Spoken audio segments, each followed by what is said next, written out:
বন্ধুরা, আগামীকাল বাংলার জেলায় জেলায় ভারী বৃষ্টিপাতের পূর্বাভাস দিল আলিপুর আবহাওয়া দপ্তর। পশ্চিমবঙ্গের পাশাপাশি বাংলাদেশ, ত্রিপুরা এবং অসমেও বৃষ্টিপাতের সম্ভাবনা রয়েছে। তবে এবার দক্ষিণবঙ্গবাসীদের জন্য একটি খুশির খবর, কেননা এই প্রচন্ড গরম থেকে কিছুটা রেহাই মিলতে পারে আগামীকাল এবং পরশু। আগামী দুদিন বজ্র বিদ্যুৎ সহ বৃষ্টিপাতের সম্ভাবনা রয়েছে দক্ষিণবঙ্গের বেশ কয়েকটি জেলায়।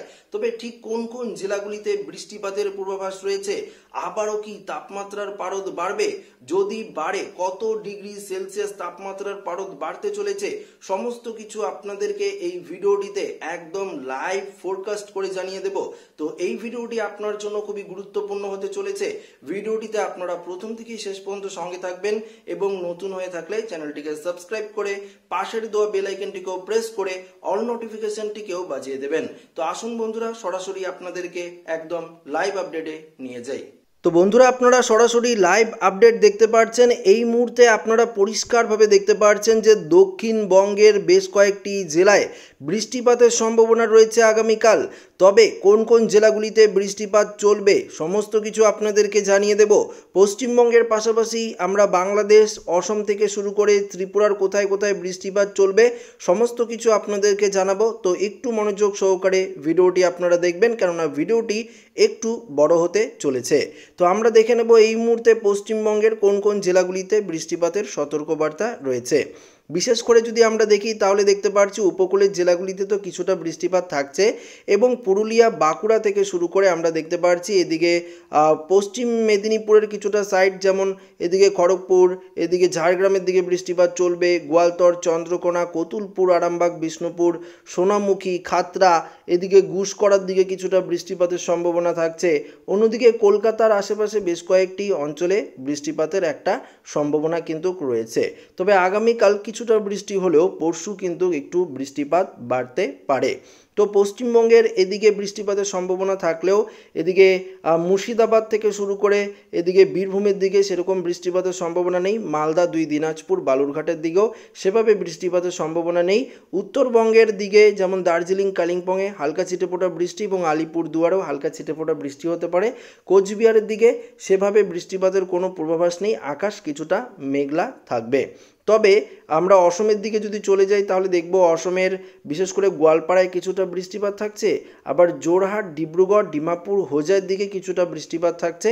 এবং আমরা যদি দেখি তাহলে বাংলাদেশের সিলেট বিভাগের দিকেও কিন্তু বৃষ্টিপাতের সম্ভাবনা আমরা দেখতে পাচ্ছি আগামীকাল। তবে এই মুহূর্তে বাংলাদেশের সিলেটে বৃষ্টিপাত চলছে, আবার রাতের দিকে কিন্তু অর্থাৎ মাঝরাতের দিকে বাংলাদেশের সিলেট এবং ত্রিপুরায় কিছুটা বৃষ্টিপাতের সম্ভাবনা থাকছে। আমরা যদি এই মুহূর্তের আপডেটে চলে যাই তাহলে আপনারা নিজেরাই দেখতে পারবেন যে সিলেটে এই মুহূর্তে বৃষ্টিপাত চলছে। দেখতে পাচ্ছেন সিলেটে বজ্র বিদ্যুৎ সহ বৃষ্টি চলছে। মৌলভীবাজারের দিকে বৃষ্টিপাত চলছে। এদিকে শিলচর থেকে শুরু করে দেখতে পাচ্ছেন হাফলং, এই জায়গাগুলিতে কিন্তু বৃষ্টিপাত চলছে এবং চলছে বৃষ্টিপাত। দেখতে পাচ্ছেন অসমের জোরহাট, টুলি, ডিব্রুগড় থেকে শুরু করে ডিমাপুরের বেশ কয়েকটি জায়গা, পাশাপাশি তেজপুরের দিকেও বৃষ্টি চলছে। তবে পশ্চিমবঙ্গের দিকে এই মুহূর্তে আকাশ মূলত পরিষ্কারই রয়েছে, বৃষ্টিপাতের তেমন সম্ভাবনা নেই। আবার ত্রিপুরাতে মেঘলা আকাশ, বৃষ্টিপাত হালকা পশলা হতে পারে রাতের দিকে। তবে যেটা বললাম, আগামীকাল থেকে আবারও আবহাওয়ার পরিবর্তন ঘটবে, কিছুটা তাপমাত্রা থেকে রেহাই মিলবে, 1 থেকে 2 ডিগ্রি তাপমাত্রা কমতে পারে এবং কিছুটা বৃষ্টিপাতের সতর্কবার্তাও আমরা দেখতে পাচ্ছি। তবে আজ মাঝরাতের দিকে বাংলাদেশে এবং ত্রিপুরায় প্রচণ্ড পরিমাণে বজ্র বিদ্যুৎ সহ ভারী বৃষ্টিপাতের অ্যালার্ট রয়েছে। এখানে সরাসরি বৃষ্টি বজ্রমুট করলেও আপনারা দেখতে পারবেন এই জায়গাটিতে বিশেষ করে আমরা দেখতে পাচ্ছি রেড অ্যালার্ট রয়েছে সিলেটের দিকে, এবং ত্রিপুরারও বেশ কয়েকটি জায়গা যেমন আমবাসা সংলগ্ন বেশ কয়েকটি জায়গা, খোয়াই, এদিকে কিন্তু আমরা প্রচুর পরিমাণে রেড অ্যালার্ট দেখতে পাচ্ছি। এবং শিলচরে তো আমরা অলরেডি দেখতেই পাচ্ছি রেড অ্যালার্ট রয়েছে, মণিপুরের দিকে রেড অ্যালার্ট রয়েছে, আবার অসমের দিকে কিছুটা রেড অ্যালার্ট রয়েছে, অর্থাৎ ভারী বৃষ্টিপাত সঙ্গে বজ্রপাতও ঘটতে পারে। এবং দেখতেই পাচ্ছেন রাতের দিকে পশ্চিমবঙ্গের আকাশ পরিষ্কার রয়েছে এবং আগামীকাল যথেষ্ট বৃষ্টিপাতের যে পূর্বাভাস রয়েছে সেটা আপনাদেরকে পরিষ্কার দেখালাম। পশ্চিমবঙ্গের বেশ কয়েকটি জেলায় বৃষ্টিপাত চলবে এবং তারপর আবারও আপনাদেরকে দেখাচ্ছি পরের দিন যদি দেখি 23 তারিখের দিকে হালকা পশলা বৃষ্টি আবার থাকতে পারে পশ্চিমবঙ্গের উপকূলের জেলায় এবং পশ্চিমের বেশ কয়েকটি জেলায়। তবে উত্তরবঙ্গের দিকে আকাশ পরিষ্কার থাকবে, অসমের দিকেও মূলত কিছুটা আকাশ পরিষ্কার, বাংলাদেশের দিকেও আকাশ কিছুটা পরিষ্কার। তারপর 24 তারিখে আবার দেখতে পাচ্ছি 24 তারিখে সেভাবে বৃষ্টিপাতের সম্ভাবনা নেই, বাংলাদেশ এবং ত্রিপুরার বেশ কয়েকটি জায়গায় 24 তারিখ বৃষ্টিপাত হতে পারে। আবার 25 তারিখ যদি দেখি 25 তারিখও একই রকম পরিস্থিতি দেখতে পাচ্ছি, হালকা পশলা বৃষ্টি বাংলাদেশ ত্রিপুরার দিকে থাকতে পারে। তাছাড়া কিন্তু সেভাবে বৃষ্টির কোনো সম্ভাবনা 25 বা 26 তারিখের দিকে নেই। আবার 27 তারিখে দেখতে পাচ্ছি কোনো রকম বৃষ্টিপাতের সম্ভাবনা নেই, আগামী কয়েকদিন পর্যন্ত সেভাবে বৃষ্টিপাতের সম্ভাবনা একদম নেই বললেই চলে, আপনারা পরিষ্কার দেখতে পাচ্ছেন। তবে অবশ্যই আবহাওয়ার পরিবর্তন ঘটবে এবং এই তীব্র গরম থেকে আরও কিছুটা রেহাই পাবেন। আগামীকাল পরশু তো বৃষ্টি চলবে, তারপরেও তাপমাত্রা বাড়লেও পরবর্তীতে কিন্তু ভারী থেকে অতি ভারী বৃষ্টি এবং একটি ঘূর্ণিঝড়েরও পূর্বাভাস রয়েছে। তো সেই নিয়ে পরবর্তীতে আপনাদেরকে জানিয়ে দেব। তবে এই মুহূর্তে আমরা যদি তাপমাত্রা করে দেখিয়ে দিই আপনাদেরকে আগামীকাল কত ডিগ্রি সেলসিয়াস তাপমাত্রা থাকবে। আজকে তো দেখলেনই অনেকটাই তাপমাত্রা ঊর্ধ্বমুখী রয়েছে গোটা দক্ষিণবঙ্গ জুড়ে, কলকাতা থেকে আশেপাশে বিভিন্ন জায়গায়। তবে আগামীকালও কিন্তু তাপমাত্রা থাকছে 41-42 ডিগ্রির মতো থাকছে ঝাড়গ্রাম, চাকুলিয়া, খড়গপুর, পশ্চিম মেদিনীপুরের দিকে। কলকাতায় 40 ডিগ্রি, হাওড়া হুগলির দিকে 39 ডিগ্রির মধ্যে থাকছে, নদিয়ার দিকে 40 থেকে 39 ডিগ্রি তাপমাত্রা, বর্ধমানে 41, বাঁকুড়া 41, পুরুলিয়াতে কিছুটা কম থাকছে, অর্থাৎ পুরুলিয়াতে তাপমাত্রা থাকছে 39 ডিগ্রি, দুর্গাপুরে 41, মুর্শিদাবাদের দিকেও 40-41 ডিগ্রি থাকছে।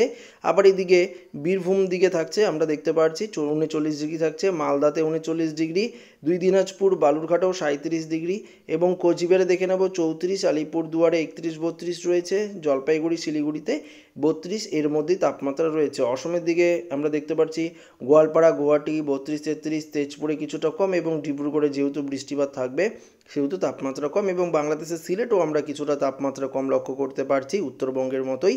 তবে ময়মনসিংহ, কিশোরগঞ্জ, কাশপিয়া, ঢাকা এদিকে 40 ডিগ্রির মধ্যেই তাপমাত্রা, যশোর, লালগোড়া, মাদারীপুর, খুলনা, পিরোজপুর, বরিশাল এদিকে কিন্তু প্রচুর পরিমাণে তাপপ্রবাহ সতর্কবার্তা রয়েছে। দেখতে পাচ্ছেন মেহেরপুরে 40-41 ডিগ্রি রয়েছে। আবার ত্রিপুরাতেও আমরা দেখতে পাচ্ছি 35-36 ডিগ্রি সেলসিয়াসের কাছাকাছি তাপমাত্রা ত্রিপুরাতেও রয়েছে। তো বুঝতেই পারছেন বৃষ্টিপাত হলেও তাপমাত্রা কিন্তু ঊর্ধ্বমুখী থাকছে আগামীকাল। তো আগামীকাল যে আপনারা ভাবছেন যে বৃষ্টিপাত হলে কিছুটা রেহাই মিলবে, কিছুটা রেহাই মিললেও আপনারা বিকেলের পর থেকে অর্থাৎ দুপুরের পর থেকে বিকেলের দিকে যেহেতু বৃষ্টিপাত হবে তখন কিছুটা স্বস্তির নিঃশ্বাস কিন্তু আপনারা ফেলতে পারেন।